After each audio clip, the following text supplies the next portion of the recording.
Can I record on my computer also, this? Go ahead, please. Okay. I need a permission from you. Yeah. It says that. Okay, Okay, thank you. just give me a... Okay.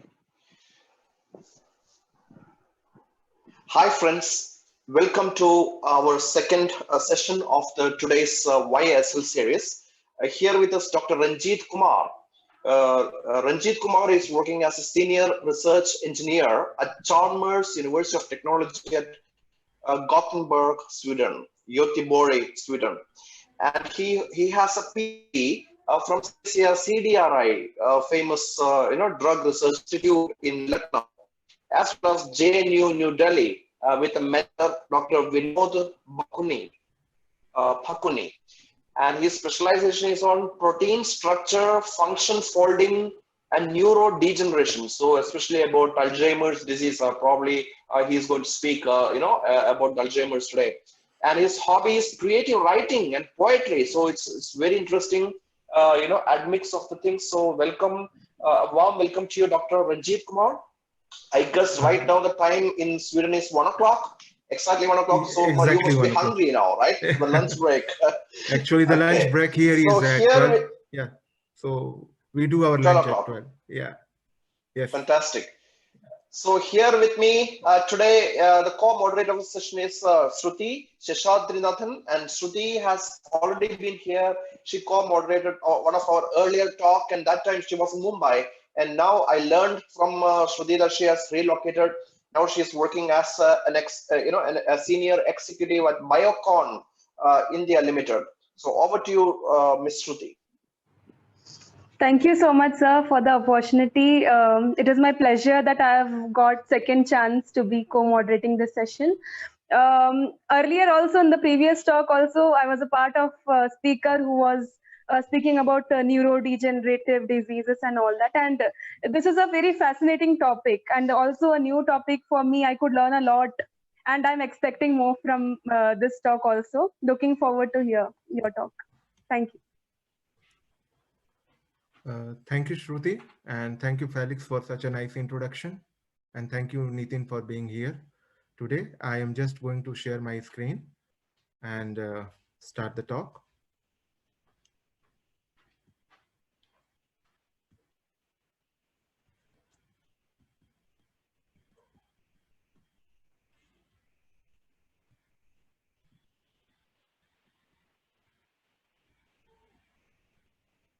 Can you see my screen now? Yes, perfect. Okay. So today I'm going to discuss about my evolution as a scientist and how did I like finding life in the discipline of life sciences. So it's more like an evolution, I would say. And at this point, I want to give some disclaimer before I start that I know that I don't know. There are many things I don't know. And this is just my experiences and observation. It can differ from person to person. The second thing is that my intention is not to offend anybody. In some part of talk, it might come up that might not feel good. But I present my views in the light of my thought process. And I will infuse some lines of poetry here and there. So if I'm allowed to do so, it will be in Hindi. And then I can explain it in English. So here I am. Currently, I am working as senior research engineer at Chalmers University of Technology. And I hold a PhD from CDRI Lucknow. Jointly, the PhD was awarded by JNU. So before I start my talk and my Milky Way of knowledge and how I navigated through it, I wanted to share a short story of Kartikeya and Ganesha. So one day, Narada gave a fruit, magical fruit to Lord Shiva. And he said that if one consumes this food, he will be the most knowledgeable. And then there started a competition between his two sons, Kartikeya and Ganesha. And Shiva didn't know what to do at that time point. So he devised uh, a competition, and the competition was that whomsoever will take 3 rounds of the entire universe first and complete it, he will be the one who will win and will get the fruit. So there was a moment of confusion because Kartikeya was lean and thin, very active. He has a peacock as his chariot, whereas Ganesha has mice on his side and he is a little bit chubby. So he was like, what to do now? And in this situation of confusion, Kartikeya was like, let's go. Before even Shiva can put a full stop to what he was saying, Kartikeya was already way ahead of Ganesha. And then what Ganesha did is that he called his both parents, Mata Parvati and Lord Shiva, and he says that you sit here. And he takes 3 rounds of his parents and then says, give me the fruit now. I am the winner. Then then Shiva says that why didn't you complete? It's not the complete, you haven't completed the race yet. And why do you ask for the fruit? So then he says that as my parents, you are the world to me. So when I went around you thrice, it is equal to going around the world. And I start my talk from there. That the biggest university I have ever been and the mentor that I have ever had, and it's still ongoing, and I think it will go throughout my life, is my parents. So they form the sun of my galaxy of knowledge that I navigate through in my life. So I started my formal schooling. Before that, I would like to add few words that my schooling has been very irregular till class 7 because my father was into police services, getting frequent transfers, and because of which we also I have a like a very fond memory of a time where we used to carry our own jute sack. हम लोग हिंदी में उसको बोरा कहते हैं, एक jute sack along with aluminum box, uh, and used to sit on the ground and attend the class. But he was little bit like he was sad about the situation that we are not getting regular education. So he thought that why not make a base for us? And we were made to settle in a place called Hazaribagh in Jharkhand. It's a beautiful place. And there were many universities and colleges, and it was like a temple of learning in the state. That time it was combined Bihar. Now it's Bihar and Jharkhand separate. So I started my formal schooling from JVS, from where I did my class 10th and class 12th. And after that, I ended up like every student. I studied biology basically, and like every student of biology, they will venture out for medicals once or twice. And you know that this is like a general route. So I also did the same. I wanted to go for a profession in medical field, and I prepared, but I couldn't clear the exam, to be very frank. And with the preparation I had, I wanted to use it some way. And then I ended up going into a college which was established long back. It has a very long history, established in 1898. The college is called St. Columbus College, and it's a constituent unit of of Vinoba Bhave University. So I studied my bachelor's there, and the best part of studying bachelor at that college was that this biotechnology program at the was a newly launched program at BSc level, and I think there were only 12 colleges throughout India at that time who were offering this program, and we were one of them. So the structure was not still clear, but the thing is that we had 3 different modules in this: 2 summer training embedded and 1 project work, and it was our first encounter to the real world of science. So I would say that I got a glimpse to work in the laboratory from there onwards. And at that time, the questions were very naive that what kind of career we will be able to make out at this stage. studying biotechnology at bachelor. So one of my fellow colleague, his name is Santosh, is an entrepreneur. He asked the professor on the first day of induction that where should we end up after doing this bachelor's in biotechnology program? And the professor who was in charge was from a botany background, and he said very clearly, he was very simple, and he said one thing that I myself don't know where you will end up, but I can surely say one thing, that those who will study this program will end up going abroad. And I think this was a great word of wisdom from him, because eventually most of them who stayed and like pursued biotechnology as a career from my batch are successful scientists abroad. Some of them have relocated to India, but mostly they are settled abroad. So that was my bachelor's. Then I was very homesick. I haven't moved out of Jharkhand till then. And as the destiny would take it, I got selected in University of Calicut, Kerala through this JNU joint entrance examination. And this was a kind of a very difficult situation, new place, new people, new language, homesick person. And then I took it as a challenge, and my father was like pushing me to take this up and go to the south and learn. And that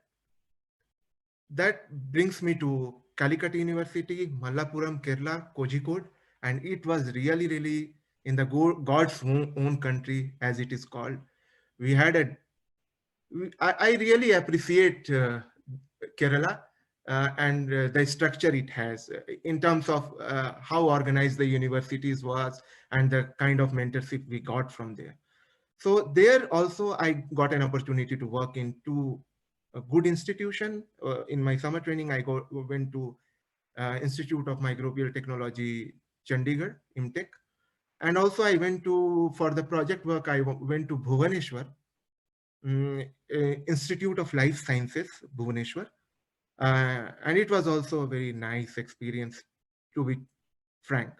And by now I had fair idea that how the career will culminate, but I knew that there are few ways if I want to enter into the job sector. And one turning point at this phase was that when I was doing my project at ILS Bhubaneswar, I was badly hit by hepatitis, and I couldn't attend any of the interviews because I already had CSIR cleared. So I didn't know what to do with the fellowship. And the fellowship is like kind of I would say, a mental bug in you that you want to just encash it when you have it. And you don't want to be dependent on your parents, especially when you are from a middle class background. You want to be independent as soon as possible. So that brought me to another institution in ICMR. It's called National Institute for Research in Reproductive Health. It's in Mumbai, and I was there for, I think, more or less 6 months. But somehow my mother was diabetic, and she had episode of cardiac ailments before, and my father wanted me to move from there and come somewhere close by. And in this like chaos of what to do and what not to do, I lost my mother in 2004. And it was like a setback, and I just wanted to go back, and I didn't want to do anything now. I just want to be at my home with my family. But then after good encouragement from my father that like uh, that nobody has done a PhD in our family. That's true, because my family has a farmer background, and my father was the one who came out for a job. So that he was very keen that I should go for higher studies. And then I started looking for positions where I can go. First, I tried in the closest one, which was BHU, uh, but there I couldn't get an SS. And then I ended up going to CDRI, and I was lucky enough that I got into the best lab at that time. It was Dr. Vinod Bhakuni, one of the youngest scientists there. He had a group on protein folding, and eventually he died young, but he has excellent, he has like mentored many students in life sciences. also a recipient of Santi Swarup Bhatnagar Award. I think it was in 2006. I joined him in 2005. Uh, so here in CDRI, one important thing that I want to mention about uh, uh, one of the program in CSIR was it was called a technology-led entrepreneurship development program, and that was focused on researchers that they have a keen that they could get a keen insight of world outside science and amalgamate the socio-scientific aspect into it. And I think it was one of the like milestone of the entire program that I attended, and I am very happy that I attended that program. And it gave me a, I would say, a very holistic perspective of life. And then I got my degree in 2010. uh, Though I submitted my PhD in 2009, it was a little bit delay due to the processing, but it was a joint degree from CDRI and JNU. And I didn't know what to do with this degree now, because I have never envisaged that going out of the country and doing something. I always thought that maybe I will get somewhere into academics and start my career. But then my mentor, he said that you can go out, have some experience and come back, and then we'll see how you like research, or you want to go to academics, or if you want to go to industry. So he has quite good linkages, and he was kind of promoting his student to at least one sentence I remember from him, that I don't tell you to go to US, I will ask you to go to Europe, and especially to some Scandinavian place, because he thought that every student of science should have a working knowledge of how science is pursued in Europe. At that time, I couldn't see the whole picture why he wanted it to be like that. But now I can tell you later on my slide why he says so. Then after that, I ended up again in one of the best university in the Scandinavia region, Uppsala University, and it was now time to move from India to abroad. Uh, I came to Uppsala, and being from a small place like Gandhinagar, uh, a small locality in Hazaribagh, coming to Sweden was a big challenge for me. Challenge in terms of weather, in terms of the environment, in terms of the culture. And when I came here, I think it took more than 6 to 8 months for me to get adjusted to the environment. And that was like, and here there was a different kind of mentoring, different style of doing the things. And that led me uh, it gave me some mixed experience. And I wasn't very satisfied to revert back to India and start something on my own. So I took that experience as a challenge, and I wanted to move to another field, because I wasn't that successful. I would say, like, everything is counted in terms of paper, and at that time I couldn't garner more paper or something which I could be proud of. So I moved to another university in Scandinavia, in Sweden itself, and it's called Örebro University. The professors were very helpful. I was going to change my field now. I was going to work with C. elegans, right from protein chemistry, ribosome biology, antibiotic resistance. Now I go to antibiotic resistance from a different perspective, whereby we use C. elegans as a model and then challenge them with uh, environmental toxicant and see how it was called a dose dependent site specific environmental quality analysis, the project. And it was very nice, because right from the conceiving the project idea to delivering the ultimate result, everything was in our hand. And I got a very good fellow colleague who was on sabbatical from Bach, and we two established a good rapport.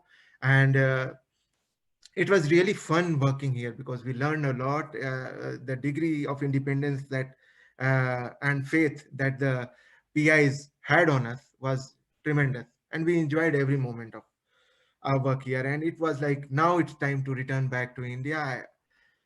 Uh, but something in me was still looking for uh, expansion, and it was that I wanted to go back to my own field of protein biochemistry. So I ended up going to, I was interviewed through a nature jobs interview from a professor in University of Bern. His name is Dr. Mark Solios, a very celebrated name in field of copper and bacteria and copper as antimicrobial agent. So I went to him, and it was really nice learning from him. Uh,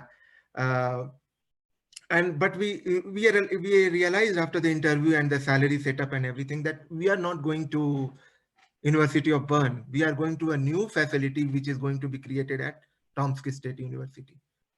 Unfortunately, this project didn't last for long. We were supposed to be there for 5 years, but my boss was a little bit annoyed by the bureaucracy setup in the university.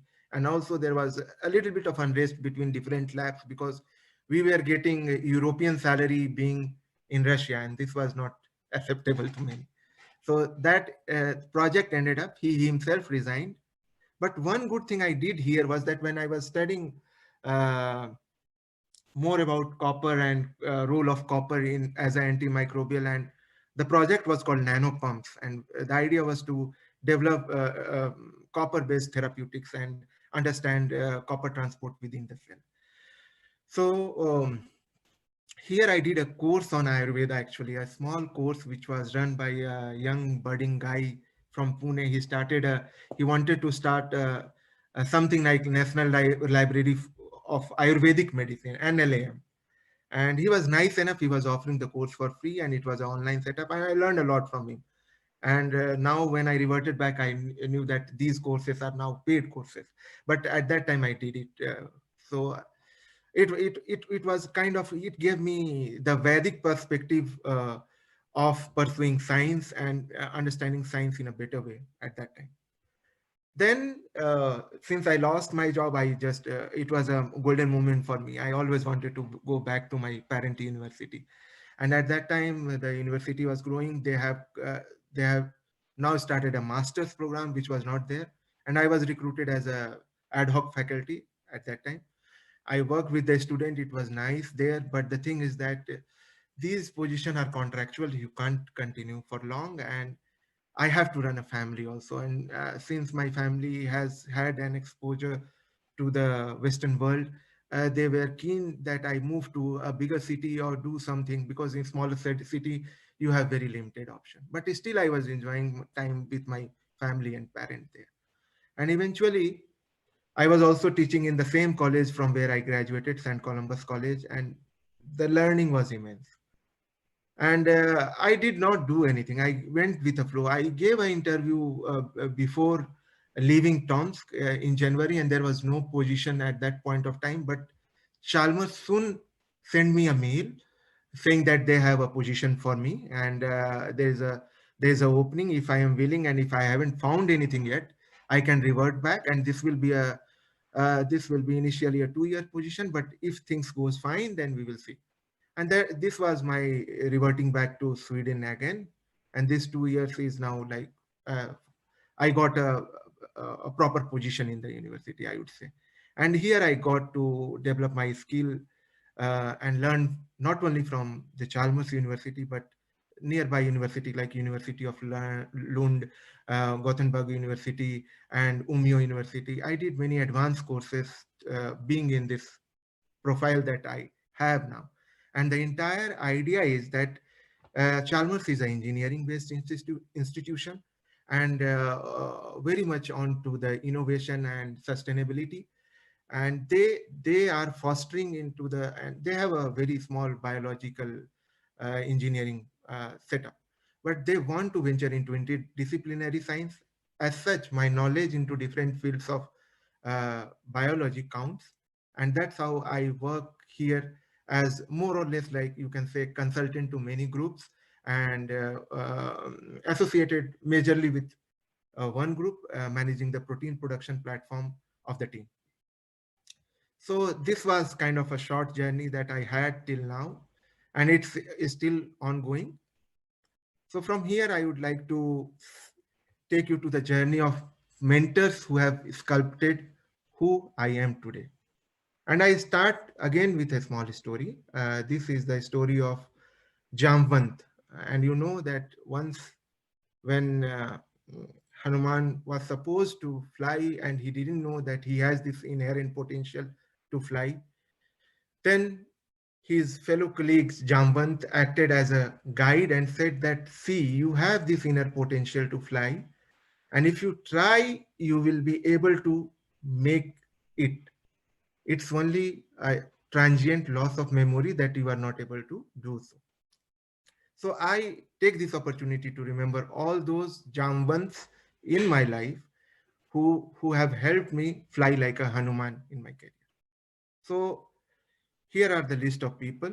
First, I would like to thank my teachers at St. Xavier's School, Hazaribagh. Especially, I want to thank my Hindi teacher, Manju Jha, because the situation was very, very problematic. I used to fail in Hindi.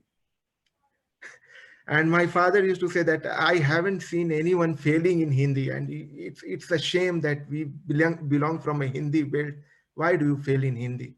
And that my moral was very low. And she was a teacher who helped me, like, come out of this. Dep- I would not say depression, but I was quite isolated in my own struggle.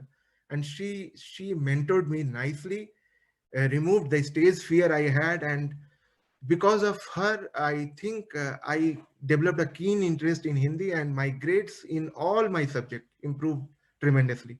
And I became a performer because of her. So I owe a lot to her. And every moment, every talk I give, or everywhere I get an opportunity, I, uh, I sincerely and pray that she was around in shaping my career.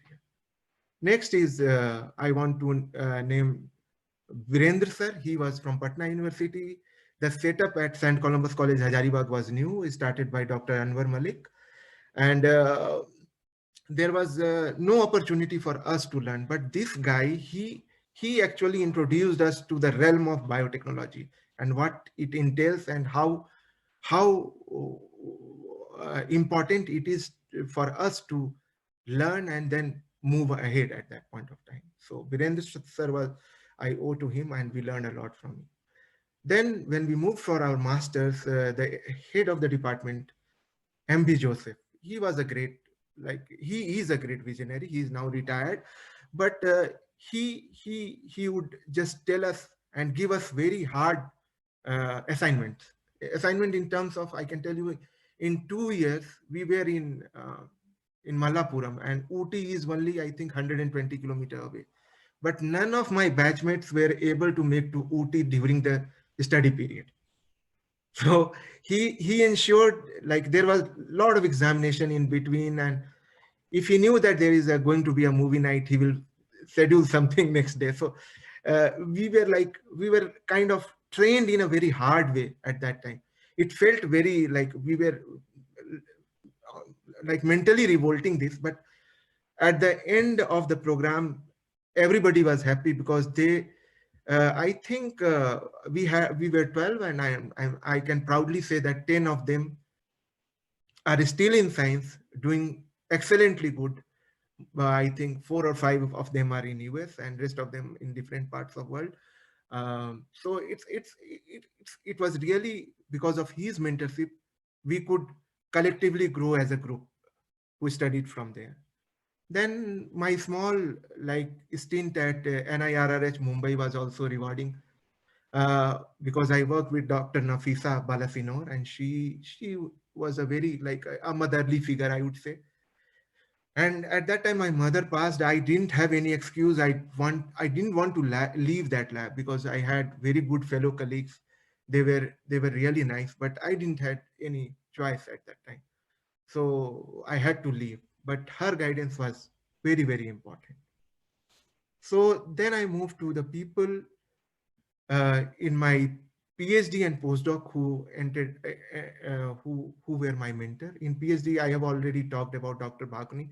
I don't want to talk more, but he was the one who kind of believed in minimalistic supervision. He saw the seed of independence in us, and he was like, he was like a mother who can breastfeed you for the initial year and then want you to become independent. So first paper you write with his support, and then from the second paper and onwards, if you want, he passes the leadership to you and you can become a corresponding author. So that was great about him, and that's rarely seen in the scientific community, I would say.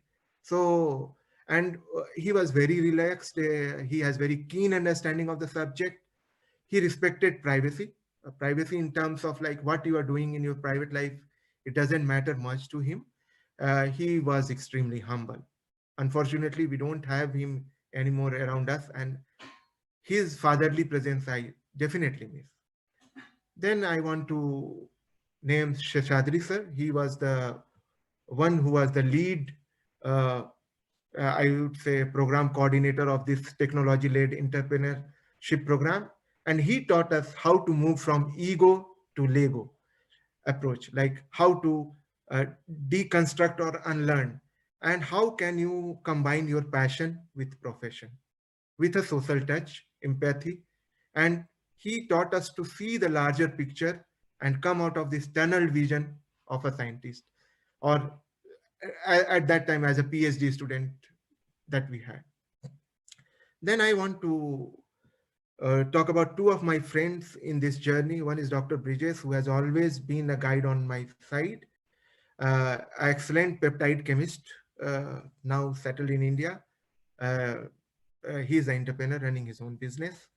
Um, and I have a strong bonding with him, and he is a great critic guide. I would not say that he always criticizes, he's critic guided, because he will give you the critical like demerits of what you are thinking, and then he will also infuse the guidance in it that how you should move. So it was really good. And the other guy is Dr. Manoj Emmanuel Hamram. He is in Kolkata in botanical survey. uh, I think it's BSI, and he is a celebrated scientist now. He is an excellent example of blending profession into passion. He is a trained biotechnologist, had a background in botany. Again, he moved to botany and he did wonders. He has discovered many species of fungi. And I have learned from him that when life gives you lemon, you can make a lemonade out of it. He is very hardworking and connected to the roots. So uh, his influence has been tremendous on my life. So when I moved abroad, it was Dr. Suparna who introduced me to the world in the West. And I would say that I was engrossed in my own social construct, and to come out of it, it took some time. And that was the adjustment issue I had. But I had my learning from there, moved ahead, moved to the lab in Oribro. And there I had Dr. Per Eric Olsen and Dr. Jana Jess together supervising us, minimal supervision, maximum independence. And that's where I thought myself that we like really we are now able to think, plan, execute, take the feedback correctly, and everything was moving as life would bring it to us. And that was our enjoying phase, I would say. Uh, and then Professor Mark Solios from University of Bern, who is an excellent guide. He is an extremely positive guy, and I learned how to build a lab from scratch from him, because we moved to Siberia and he started a lab. In a very small span of time, we were up and running. So a lot of organizing skills uh, I owe to him. I learned from him, and he was an kind of he would give a holistic view to everything. Uh, Under the tree, he is a humble proponent of work-life balance. So he would take us to parties and discuss science in pubs, and he would also take us to coffee houses, pizza centers, and we used to have a very candid discussion with him. So I owe a lot of a part of my personality is also kind of in the Siberian city when it's all and I went there in December. You can imagine when the temperature was minus 30, minus 35. So anything beyond minus 20 was same for me, because I had been in Uppsala and I have seen these conditions. So it was kind of good, but being him on the side, it was really, really the best period I had as a researcher.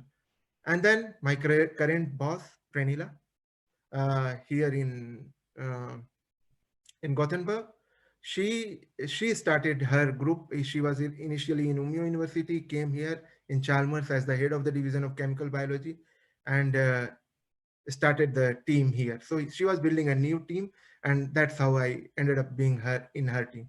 But she is very much into uh, proponent of equal opportunity, and as in the movie it says main hoon na kind of approach, that okay, I am here, so you don't need to worry much. I will take care of everything that you need at this point of time. And she is extremely humble and believes in co-evolution. Like that's why I was telling you that when I that's the difference. Like it's very competitive when you go to US, but here it is like you work in a relaxed environment and you evolve, you develop knowledge base. It's not like your individual excellence matter, it's the matter of group excellence. So, and also I want to add, because this is also a forum that deals with and talks about women in science. So if you see the galaxy of people whom I have been associated with, there have been a mix of both men and women, mostly women, after my PhD. But Pranila, I would name her because she is also like running a big program which is called Gender Initiative for Excellence here, Jenny, together with Paul Walton at York University. And I think it's one of the biggest program for bringing up gender equality and gender-based issues in higher education. So uh, it's good to work with her. Yeah. Am I exceeding my time? No. Absolutely fine. Go ahead. I can go ahead. Okay, thank you. Yes. So then, my take on mentoring, I would want to say, because I haven't mentored so many students, but I have mentored few. And I want to start it with, again, with a Sanskrit saying. And this was because we were in Siberia, and one big problem was food. And that food took me to a ISKCON temple nearby. And the first thing we used to do is to sing this hymn. And it says that Ajnana Timrandhasya Jnananjana Salakya Chachur Unmilitam Yena Tasmai Shri Guruve Namah. So if in English I translate it will be like, blinded by the darkness of ignorance, it was you, my Guru, who removed this with your scalpel or whatever you can say, and gave me the wisdom and knowledge through which I can see clearly now. So infusing this as my mentorship principle, and also taking into account the story of Jamban that I have already narrated to you, I mentored 3 students. I mentored many, but I remember these 3 because uh, they were associated with me for slightly longer period of time. Neeraj Verma, who is a scientist at Lupin Pharma now, Dr. Sneha Kumar, who came to us as a BSc student through Indian Academy of Science to Dr. Vinod Bhakuni, and she was an excellent student. She did uh, her PhD from Germany, and now she is, I think she is into, she's a successful businessman now, and she works for a company, I think also. And Harshal Mehta, he was from DY Patil, a MTech student who come to us. Now he has taken a different route. He's into research analytics, and he works for ICICI, if I know correctly. I just try to find him on LinkedIn. So for me, my mantra of mentoring is that it's quality that counts more than the number. And if the leaders can create more leaders, that's what mentoring should be like. And I'm sorry, because we had a small baby at the time when this mentorship program was rolled by Felix, and I just chose 2 students, and then I couldn't make it through because it was hard with a baby at home. So if in future you have a mentorship program or rolling out, I would be happy to take it uh, head on. Yeah. Then on critical thinking skills, I would say that eventually everybody will pass through it, and unconsciously we all go through it. If you go through the Bloom taxonomy of learning, the three basic funda, the lower three one, I have it in a modified way. It looks like a pyramid, but I took it from where it would be more lucid to explain that remembering, understanding, and applying are the basic thing which is needed in this process. And when we do our schooling and when we learn, it comes eventually. So the first three are important in solidifying your core knowledge. And you need first the vocabulary to speak, then you need uh, hard facts to learn, and this comes from remembering and understanding. In applying, you apply that learning that you had to a different situation or a similar situation and see how it happens. So, but the top three skill, like creating, evaluating, and analyzing, is the part of the critical thinking. And I think whomsoever goes from masters and onwards, and also now in the new education policy and with the advent of many changes in the educational module, I think it's shifting towards more critical thinking now. And uh, so I want to share a quote of Martin Luther King that says that the function of education is to teach one to think intensively and think critically. So intelligence plus character, that is the goal of true education. Hindi में बोले तो ऐसा होगा कि आपको बौद्धिक रूप से तो सशक्त बनना ही है, आपका जो संस्कार है, कैरेक्टर, ये दोनों को जब आप मिलाते हैं तभी रियल एजुकेशन का जो मतलब है सॉल्व होता है.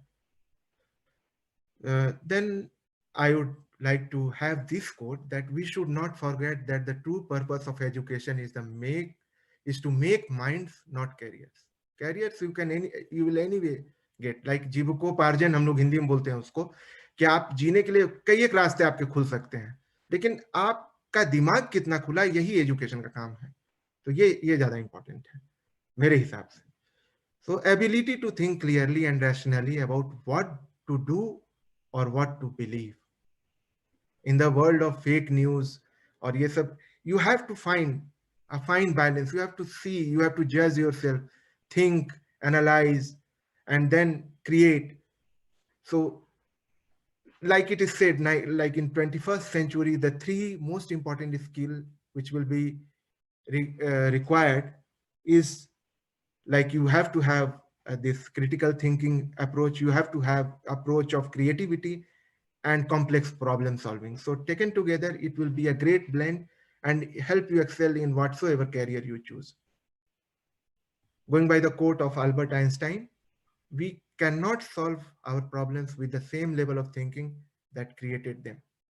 Albert Einstein.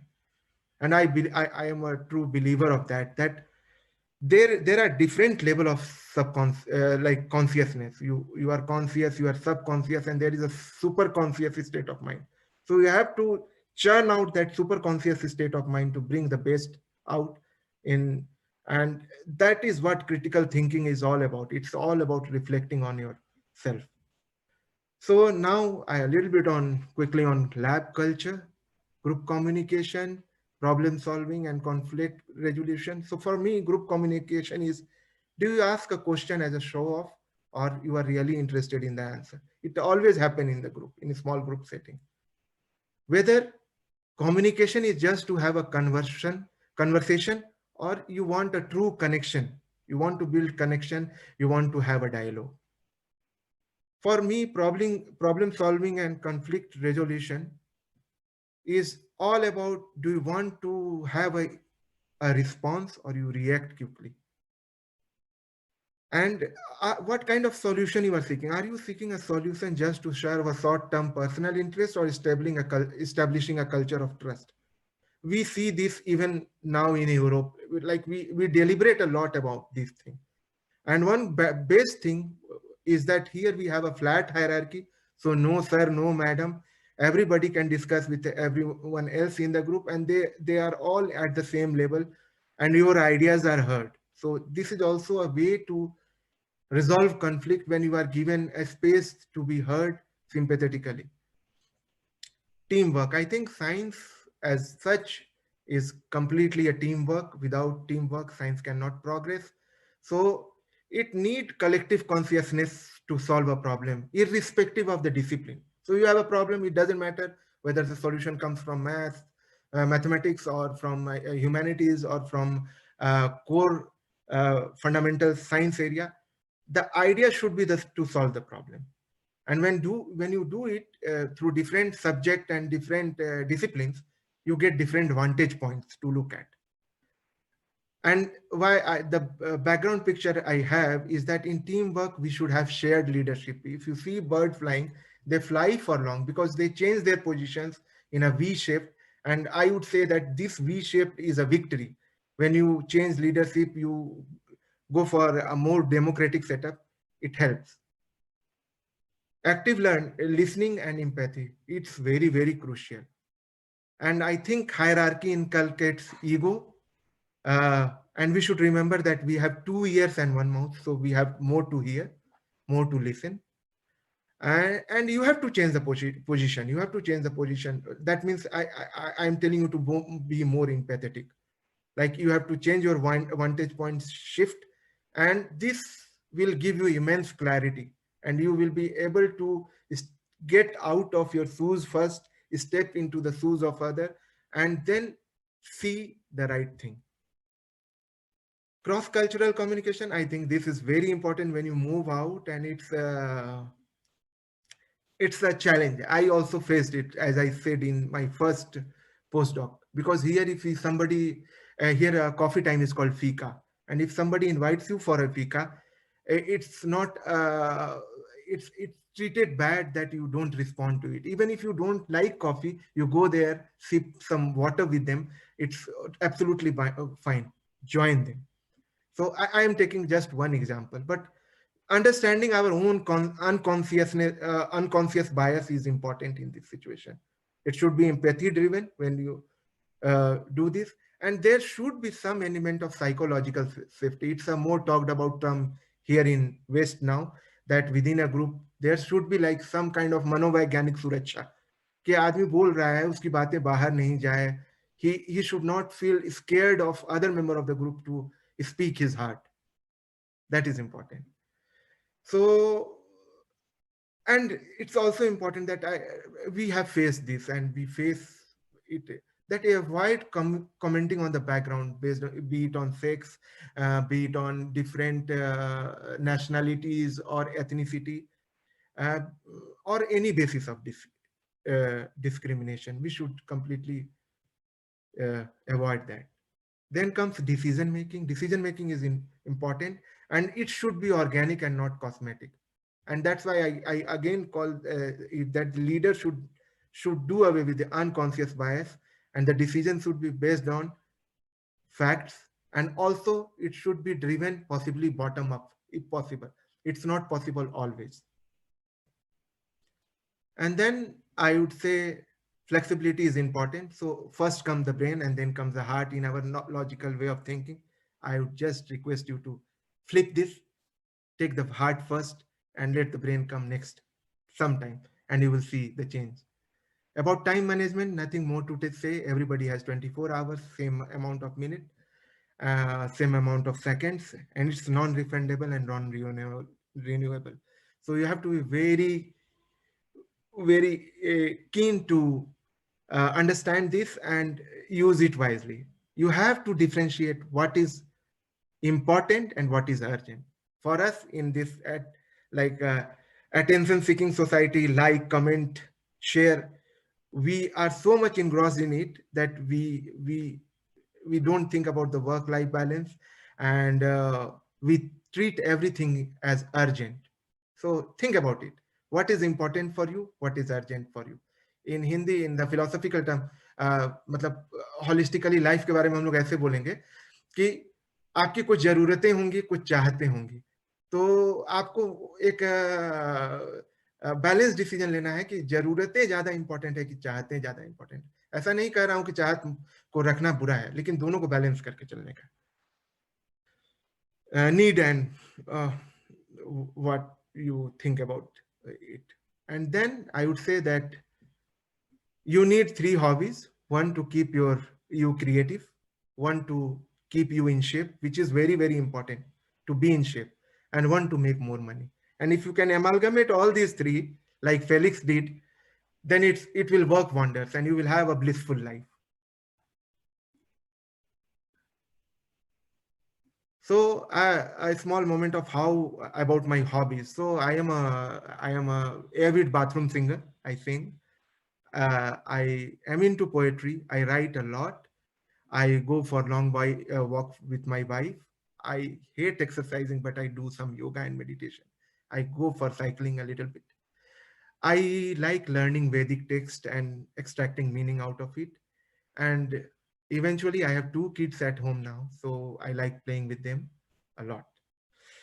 And there were two stints in my life where I ventured into journalism. One was when I was completing my BSc. So I used to write many reports because everybody would come to me and ask, "Acha, ek baat batao in Hindi, what is the scope of biotechnology?" And I was blinded. I didn't know. So I was taking up topics related to biotechnology and health sciences, trying it to bring into a more easy to understand language. And I can't publish in Nature and big journals and something like that. So I started publishing in the local newspapers and magazines, which were very much there in the local domain. Also in the project, we didn't have a well established lab in the bachelor's program, so we choose to work on tribal medicine, and we were working on different aspects of using like a nutraceutical as the base model for developing Jharkhand, because there are many tribal population and they have their own system of medicine. They don't go to the doctor, and it's called hodopathy. So there was a lot of scope to understand it from a biotechnological perspective, and we did it for some time, at least for 6 months. It was really fun. Then I want to talk about, I write for a platform Hindi Kunj at that time, and also I joined kind of a mentorship training program with youth portal. It's called Youth Ki Awaaz, the voice of youth. It's still running and up. And I did like I worked as a correspondent for them, like freelancer, and I wrote many articles on science, on issues pertaining to happiness, on different subject. If somebody is interested, I can just share the link later on. And then into my poetry, I write at the rate Gyan Anubhav. I have a Facebook page. There I share my poetries. It's more like has a spiritual blend and more on the motivational side. And then my philosophy and inspiration, Sarve Bhavantu Sukhina, it's the basis. So Om Sarve Bhavantu Sukhina, Sarve Santu Niramaya, Sarve Bhadrani, Pashyantu, Ma Kaschit Dukh Bhag Bhavet. So it's like a holistic model of life. And that's what, like, let all be happy, let all be free from illness. Let all see what is auspicious, let no one suffer, and let there be peace, peace, and peace. And at this point, I say that we do not need to outsource our problem, take it head on, and work for a greatest common good. That's the goal. Then the second concept is lagom. And lagom, I think Felix would be quite familiar with this term. It's like you just enough, just right. You don't need to be like Hindi में अगर आप देखेंगे तो बोलते हैं नमक स्वादानुसार. Just put the salt as per the taste. We should lead our life in that way. I'm not proposing. I especially think that we need to sculpt it in a way that the real us come out after just removing the baggages that we carry on in terms of ego or whatever, like in terms of the certificates and degrees that we have earned. So we have to give back to the society. And the third philosophy, which is very close to me, is Ubuntu. And I like to share a story here, but I think I am running out of time. It says, I am because we are. If your neighbor is not happy, how can you be happy? So the idea is that let's co-evolve together. into the spirit of happiness, do something that everyone feels comfortable with. And then, yes, inspired partly by what Felix was doing, and also we had a lot of requests from local people in Jharkhand. We started a platform known as Knowlarians, which is mix of knowledge and experience. And we did our first program last Sunday, and it was a career counseling session, and it was very well received. The idea is that we connect to communicate and establish dialogue rather than giving sermons like, okay, you do this, you do that. And we hope to create a platform where we can help each other. That's also, there is a lot of hopelessness among the student, especially if you go to the tribal belt in Jharkhand and they don't have access to the education. Also, there is a big problem. Like now, many of the people want to pursue higher education. They don't know how their career will shape up. So we are trying to help in a very regional way to these candidates. And I think we need more Felix. We need more people who can take leadership role and create more leader in the society in this process. So leader to create more leaders. That's the thing I want to say. And I would like to end up by sharing my email ID. If somebody want to contact me, you can contact me at drkumar.ranjeet@gmail.com. And a small poetry that I wrote from one of the thought that Sushant had. It is, I am a noun in your life, but I am a verb in mine. And it speaks volume. अगर मैं हिंदी में कहूँ तो मेरा व्याकरण तुमसे अलग, जिसमें आज है कोई कल नहीं, मेरी जिंदगी उस विराट की अभिव्यक्ति है, प्रतिफल नहीं. तुम जज थे, मैं दोषी न था, मेरा मौन खामोशी न था, मैं था नाम बस तेरे लिए, अपने लिए मैं कर्म था, पत्थर जो राहों में मिला उसे जोड़ना मेरा धर्म था, मेरे संस्कार मेरे मूल हैं, जीवन मरण एक वर्तूल है. Thank you very much for giving me this opportunity to speak on this forum. I am not sharing a video which is of 5 minutes. I can send it when you make when you post it later on any social media platform, because I think it's time to stop for me. Thank you. Yeah, thanks, Ranjit. You may please exit your presenter window. Thank you. I'm open for Over to questions. Shruti. Hi, hello. Shruti. Hi. Yes. Yeah, your talk was very interesting.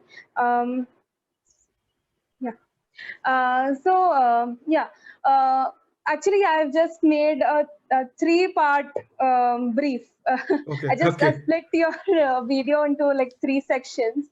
So, Yeah. I mean, the first part you mentioned about how during your bachelor's, the things were unorganized, and during your master's, it was more or less organized when you went to Calicut University. Exactly. Yes. Yeah. And then your journey to CDRI for your PhD, and it was really nice to see that how your mentors have shaped your life.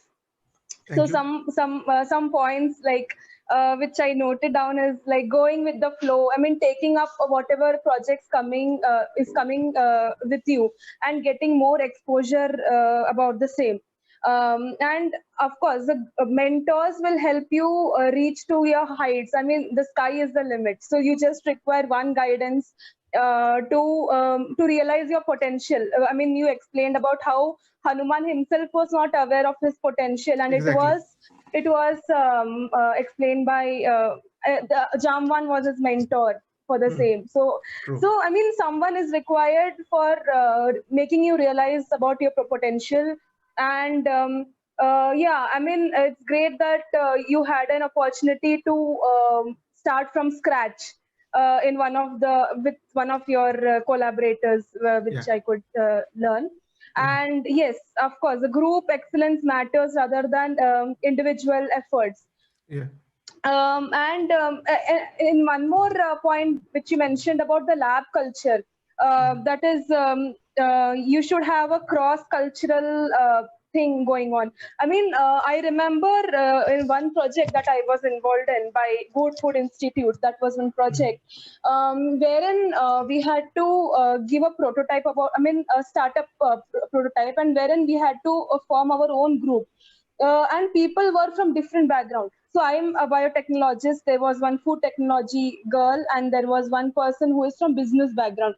And the way the conversation was going on. So I mean, when you speak with people of different disciplines, you tend to learn a lot, because when you are with the people of the same discipline, they have a same mentality. I mean, they think in a same way. So Yes. when you have a collaboration with the people of different mindset, you expand the horizons of your knowledge. So I mean, that helps you develop furthermore.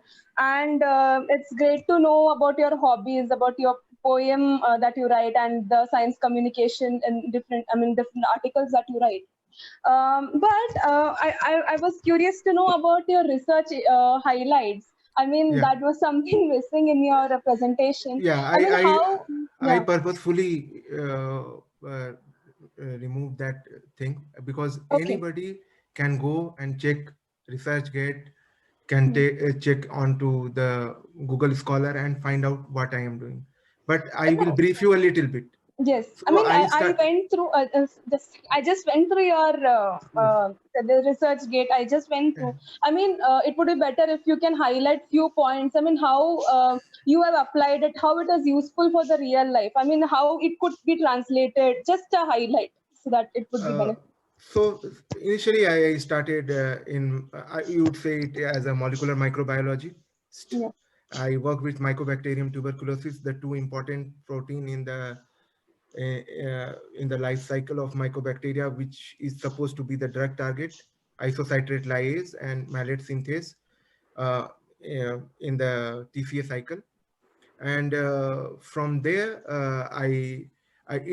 it was a project more or less to understand the protein biochemistry in detail and try to find out inhibitors. On the same line of work, i I got to do a PhD which was more on finding on antibiotic resistance and using bacterial ribosome as a target in my postdoc. So it was a build up, one step more. Then from there, again related to antibiotic resistance, that how does the bacteria develop antibiotic resistance in the environment. So it was the part, a totally different molecular biology approach to it. And then I reverted back again, where I was doing copper as antimicrobial. So all is related. I didn't do it purposefully, but it is Mhm. like one block fixing into another like a Lego. So you go on creating a structure. And Mhm. after that, since I worked with copper in bacteria, I get an opportunity to work in copper in eukaryotic cell. Mhm. And since copper has a very important role in neurodegeneration, accumulation of copper is seen Mhm. in the plaques that is there as Lewy bodies in the brain of Parkinson patients. Uh, our focus is Parkinson, not Alzheimer's. So we work with a protein called alpha-synuclein, which is known to be the key culprit as of now. And we try to do the structure function, and this protein is intrinsically disordered protein. It's a very uh, important protein. Uh, but it takes a particular shape when it interacts with membrane. So now, right now, what we are doing, we are just looking into all the related aspect that leads to copper metabolism, be it copper in cancer, copper in neurodegeneration, and major focus is neurodegeneration of the group. But we also have offshoot where we see copper in cancer. And then we look for the modulators of different proteins that shuttle copper from one protein to another and try to understand this mechanism. Yes. So all in all, it is related. I don't know where it will go from here, but till now I find there is definitely a connection. Mhm. So Yes. basically, you are into Yeah, thank you so studying the much. copper metabolism. Okay, Yeah. Thank you. thank you. Yeah, thanks a lot for a great discussion. It was absolutely fantastic, Ranjit. I was actually enjoying it. And it's one of my personal favorite till date in the YSL series easily, because you are speaking almost everything of my interest. So Thank exactly, it's like thought process resonates. yeah. Veda, looking at the Veda and interpreting the Veda in a light and rational thought and critical thinking. You have highlighted so many things. Almost, I completely agree with every single point which you said. And yeah, I mean, you are living in Scandinavia, and Scandinavian culture is also one of my favorite, especially the minimalistic life. And Mhm. you highlighted the lagom with om. That is very interesting. Yeah, Lagom. I was And just last night when I was preparing this slide. Since I started with Om Sarve Bhavantu Sukhina, then yeah. Lagom. The next thing I was thinking about Lagom, and this Om was like, okay, let me write like this, and that's then yeah. that's super creative. I can easily And say that. And also lagom. one point I want to add, just a little bit. I said Ubuntu. Ubuntu. Ubuntu. If Yeah. you say it in Hindi, wo bano tum, wo Wow. bano tum. So Mm. if you try to play with the word, so you have to become that. And who is that? Like so. That's how I see it. Yes. Yeah, fantastic, Ubuntu. And yeah, well, the Swedish culture, because you are in Sweden, the ordning, Ortsreda, everything has got proper place and proper order. It's, Yeah. it's a philosophy I totally agree and totally follow. And coming to the Scandinavia in general, Sisu is a term which I oftentimes comes into the YSL series. You really need a Sisu and Hige, the Danish Hige. Yeah. And Mercy. yeah, and you have actually highlighted collective leadership, and the he is very extremely important that you are actually writing shortened. And I totally appreciate your Nolarians, right? Your Thank new you. group, Thank you. Yes. Thank fantastic you. initiative. Yeah, it's a Hindi is extremely important, because science communicators are there in Hindi, and that's why Dr. Nithin is also with me. Nithin is also very much interested in Hindi promulgation in science communication, good science in Hindi. That's really, really important. Well, Yes. myself, I'm doing that contribution in Malayalam. Coming to Mm. Malayalam, by the way, my mom is watching it live, and she was actually listening to your Vedic, thing, and she sent me some message on Atnyana Timranyasya. Mm. That's entire slogan she was writing in Yeah. Malayalam, and Yes. hello, Yes. Amma. So she's watching it live. So Yeah. okay, and yes, the logo journey was really interesting. It's a new Mm. kind of a thing I've never actually came and Yeah. oh my god, it was really great. Yeah. Especially, I mean, you've been living in all the places I love, like Siberia, for example, Tomsk on the bank Yes. of the Tom River. Yes. And the Tomsk is also having a great botanical garden, isn't it? You're in Yes. Yes. Gothenburg now. The Yotibori, I've been there. It is amazing place. Uppsala, Umia, all these places. And, yeah, so the Milky Way Your metaphor, which voice you is said, I was breaking. just thinking about Your my voice own. is breaking, Nitin. Uh, Could you able to hear me? yeah, now I can hear you. Your voice was breaking a bit. Yes, yes. Now I can. Yes.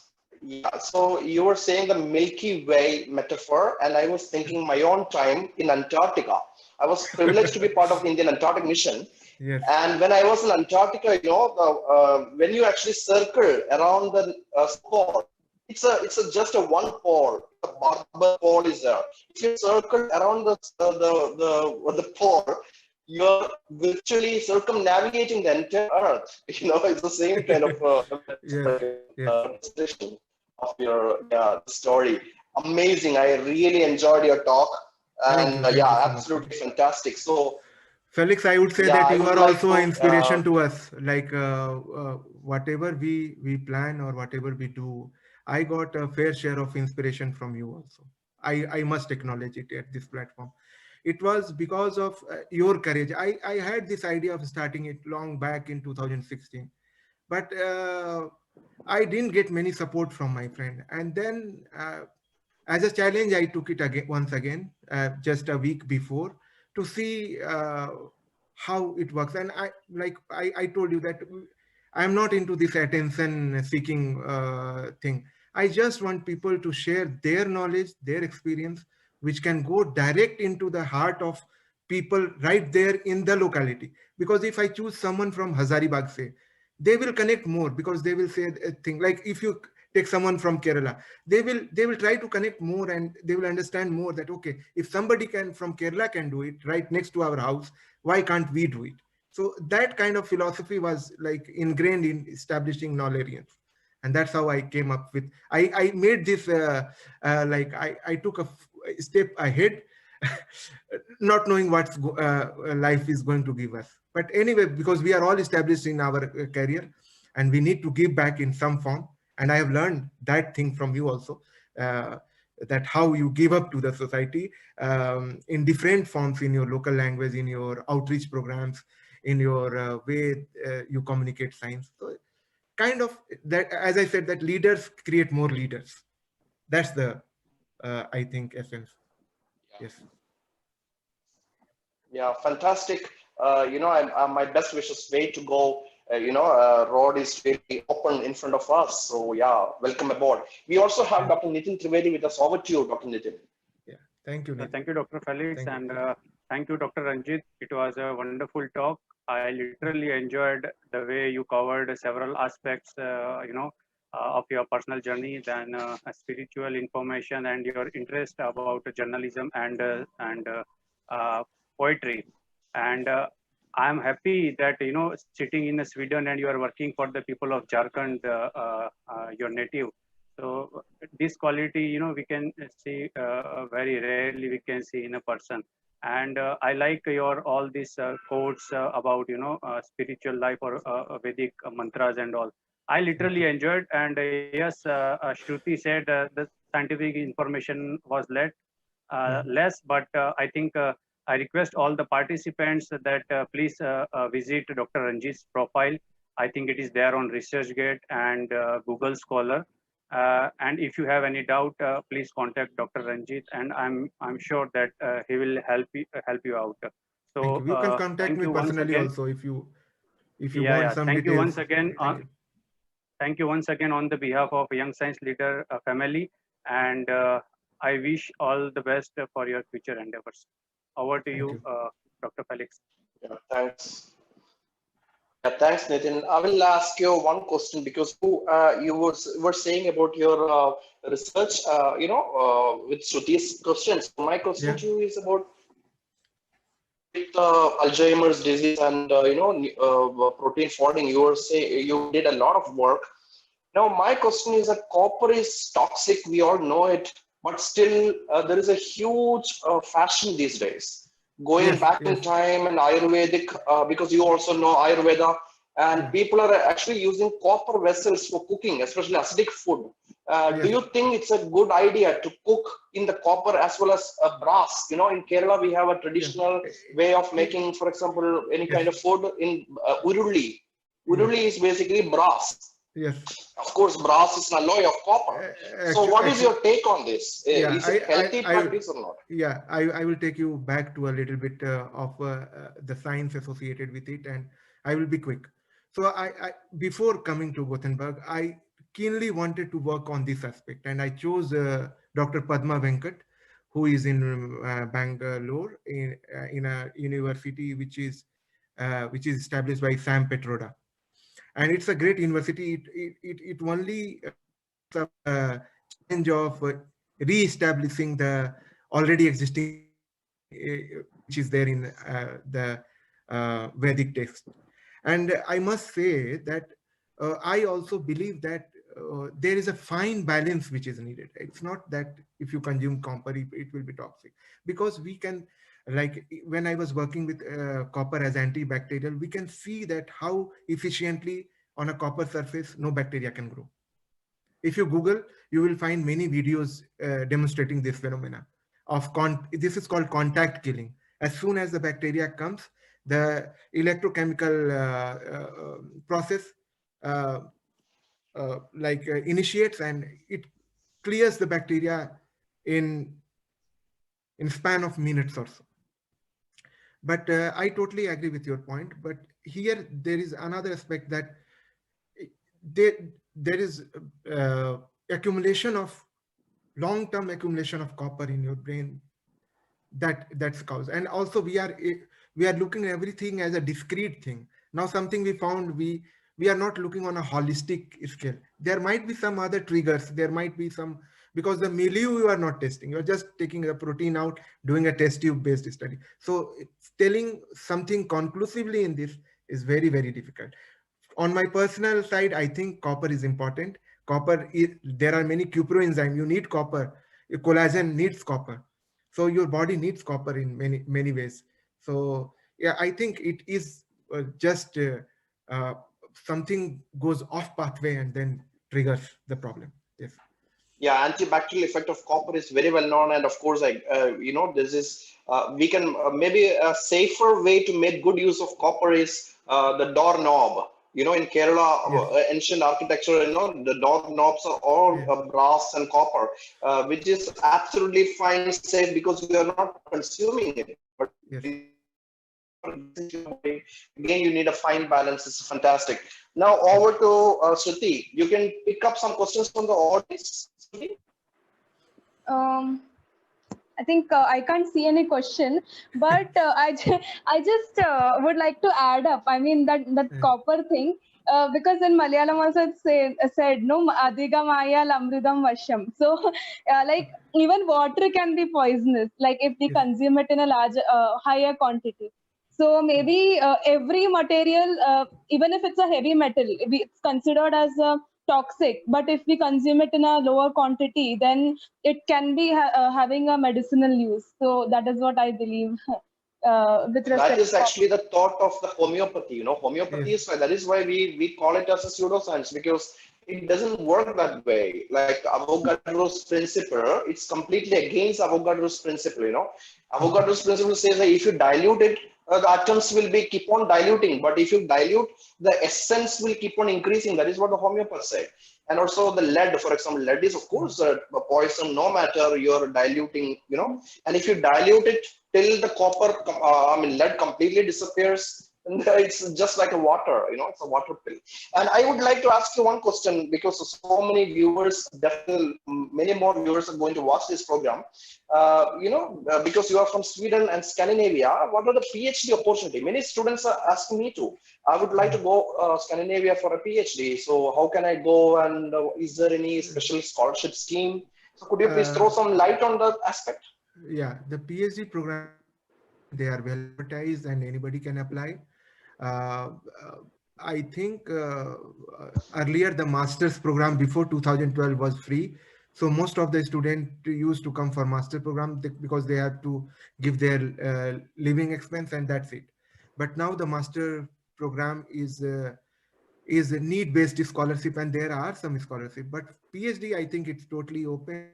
One can apply whenever one sees the position. Every university advertises it openly. And one more thing here is that the PhD here is considered as a training that helps you develop as an independent scientist, and you are given a full salary. It's not a scholarship; it's a salary that you get. And the best part of doing a PhD here is that once you do your PhD here, you get another opportunity, an extended stay, if you want to convert it into a PR. So every PhD student who is from another nationality and want a permanent residence or something, he can get one based on his PhD. So it gives you a little bit more room to maneuver and find jobs. Also, Gothenburg is the site for AstraZeneca. So Oh, it's, yeah, AstraZeneca. so it's kind of the university projects are intertwined with the industry, and it's more common here that the problems of the society are met by the university. So there is a very close linkage, like there is a company called AxoNobel. So there are many companies which form partnership, and there are many startups because Sweden is more into the startup and many new companies. So possibilities are immense if you have ideas, if you have things. And there is also a very good collaboration between India and Sweden on business forums. So I think it's really, really good way to come here. But it's not always easy because like people want to hire someone who has a working experience in their lab at least for some time. And for this, those who say come for master's program, even if you have a master's and you come here for us, second master, say. Then after a year, you can convert it into a PhD if you find a commensurate guide, and if you have that knowledge base, it's easier because people prefer someone who is acquainted with the work and who knows a little bit about the lab and things to get it started. Yes, but I have seen cases whereby, And like in my, mm, yeah, yeah, you can go ahead. Yes. oh, no, no, I'm just saying, like, yeah, the Swedish model is also amazing because it is something like a mix of socialism and capitalism. It's ultra capitalist, but socialist as well. Yes. And of course, very well known, companies like IKEA, very well known, and Exxon Yes. Mobil, and, Mm. this one, AstraZeneca, you said that. And while at the same time, it's completely free, right? PhD, there is no tuition fee, I guess, right? No, no tuition fees, nothing. Anywhere in the Scandinavia is completely free. No. So my the personal question is too personal. You're getting salary. Yes. How much of your salary are you paying back to the government as income tax? I heard that Sweden is too Yeah, high in income tax. yes, we pay 32% of our salary as an income tax right now. But I Nice. don't regret it because when we pay, we get it back in the form of, say, schooling of my kid, in terms of the benefit we get in the health. Like I don't have any personal insurance or anything. I don't buy it separately because it's all included in my social security. Yes. So you pay, but you are getting it back. So that's good, at least. Yeah, fantastic. So you said AstraZeneca, they are developing a vaccine, Chadox, and now that there is a lot of talk about Sweden in the media about herd immunity trial. Initial trials went off Yes. free, and now how is the COVID-19 situation in Sweden? Because they Actually, played with the herd immunity, right? So in yeah, earlier stages. uh, I don't think there has been much change. See, it has been an advisory by the government, and Sweden, I think, in the Swedish culture itself, it's engraved that people like more of isolation. So even if you see five people standing on a bus stop, they will stand at five different points. Sometime when you go in bus, you will be alone. It will be like a shuffle drive in the bus. So there are and it happens most of the time when it's a full day also. So uh, but having said that, the university for which I work, they have this 50% strength right now that we are working on, and everybody is free to work from home. But then there are new batches of students who have come in, and since there are international students, so campus program runs as usual, but there are the batches are small. So it's more on the teachers now to run this. It's really, really difficult, and it cannot be changed overnight to an online platform or something. But yes, there is a massive demand for it now to do it like that. Sir, I have one question. What work culture is? I mean, what did you like in Sweden as a work culture that can be implemented in India, which can be lacking or something like that? Yeah, a very I mean, good what do you question. like? Very, very, Yeah. very good question, because we still linger with the colonial mindset, I would say. I am being very naive, but this is what I have to say. Because if you go to the university, I still remember going back to my university, you have to stand outside the vice chancellor's office. Or if you, I don't know about the big central university, but at least in the state university, it will be very hard to meet a professor or a teacher, and you have Yes. to follow that. But here the hierarchy is flat. Hierarchy is flat means you don't need to care. You can just jump in, you can write mail to them, and you tell them by their name. You don't add a title to it. You don't need a to add anything, and this helps a lot, because then you can approach to a guide as a fellow colleague, not as a he's something big. And then he also reciprocates in a way that he, when you are eating lunch in the lunchroom, he will come and sit with you. So you should be comfortable about that. He will talk about your family. So it's more like a closely knit family. But there it's like more hierarchy, Yeah. more hierarchy. And the more the hierarchy is there, the more trouble is there in establishing link and bondage. Yes. Okay. I think Thank maybe the new faculties who have been trained abroad and go back and give to the nation, they bring the culture with themselves. That's a little bit different from what is pre-existing right now. Because I also believe that in the central universities, the professors are quite, I mean, even after retirement, they are working. So new recruitments doesn't happen. So hierarchy more or less it remains. So I think that can be one of the. I will tell one thing. I don't want to speak anything because Felix will just cut me off. So I have a different take on these. So I personally believe this contractual appointment should be ended immediately, because if two people are doing the same kind of job, why is there a difference in the salary? He also has to run a family. So just get rid of these old people who are there and make space for the new ones to come in. And that's not been done, at least in the state university, I would say. That's not been an easy task. So there has been a lot of recruitment. Now what will happen? There will be court case because these people are working from last 5-6 years. They will say that where we will go. So at the end of the day, it is not me or you. It is the student who will suffer at large. So the system will like. Yeah, so here I disagree with the Shruthi's point here. The issue is that after retirement, the teachers, the faculties continue. That is incorrect. They continue.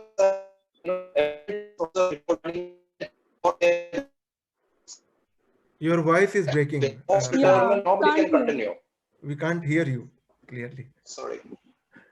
Can you hear me? Yeah, now we can hear you. I have my internet issues. Yeah, I'm saying that post-retirement, the professors cannot stay there, So the professors will be emeritus or they will be contractual. So the positions are always open, after the retirement. So it is incorrect to say that post-retirement professors are staying back so the newcomers are not getting job. That is incorrect. And now coming to the hierarchy, the new central university, there's a huge difference, I can say. For example, if you come to my university, you can directly go to the vice chancellor's office without any appointment. In the state university, the case is different. You have to take a prior appointment and you have to be in queue. There's nothing like that. It's much better in the central universities. And coming to the contractual employee, I totally agree with you. Contractual employment is actually simply, what is that? You're simply making use of it. It's simply getting excruciating the faculty. So that is not the right way. And in central universities, all this DST in spare faculty, Dr. Nithin is a DST in spare faculty. So all this DST in spare, I also joined as a DST in spare. And they make DST in spare permanent. That is what is happening in most of the central universities, which is rather a good, it's actually, it's very good point of view. I mean, comparing with the state universities, central universities, way much better, I can say, but still we have to improve a lot, especially the bureaucratic mindset and the file culture, and even the work culture. Why after post-return, why you want to work again? Or if Saturday, Sunday, why students do come? They also need to have a work-life balance, isn't it? The Scandinavian way would be like that. Yes, so that many ways, I mean, we have to improve definitely, but yeah, things are changing. But Felix, I want to add a little bit. There is also kind of, see, you become stressful when you think that you cannot deliver or you take too many things on your hand. But think of a postdoc or a PhD. He is willingly trying to further his career. For him, it's not a stress. Like when I was a postdoc, I can work for a little bit more hours. Why? Because I wanted to get something done within the stipulated period of time. And it's also always a fixed term employment as a postdoc. So that's partly to be considered when we consider this, that sometimes you yourself throw yourself into that arena of doing more. Yeah. Perfect. So yeah, it was really wonderful, and we are already too late, 30 minutes late. Thanks a lot. You really spent a lot of time. I'm sure this is helping many people. I would like to invite Nithin. Would you like to add some points from your side? I can't hear you, Nithin. Please unmute. I was enjoying the discussion going on, and I have so many things to say, but it's okay. We'll say some next time, because I always believe that the respect should come from heart, not from the mind. And I think in India the scenario is different, and I hope with time the people will understand, and the culture will change. Yeah, it's evolutionary, not revolutionary in India. It's Yes. evolutionary. So I think we have to, give examples from our own, and then maybe the people can see, and the Exactly. changes takes place. Yeah. So, Very nice. Ranjeet, how do you like the Scandinavian lifestyle? Have you, I mean, do you enjoy smorgasbord and other Swedish food? Because you've been living there for quite such a No, long no, time, right? you are right. Yes, I have been. It has been almost a decade now in Scandinavia for me. But having said that, we like me and my wife, we are first of all vegetarian. Then we believe in a philosophy very different. So even if I go out, I don't eat out a lot. So I enjoy, but being a vegetarian, my options are limited. But there is a growing population of vegetarian in Scandinavian region. So there are more option on vegetarian and vegan side. Even like from last 2 years, I saw the biggest milk manufacturing company here, Arla. They started making paneer because there is a growing Indian population now.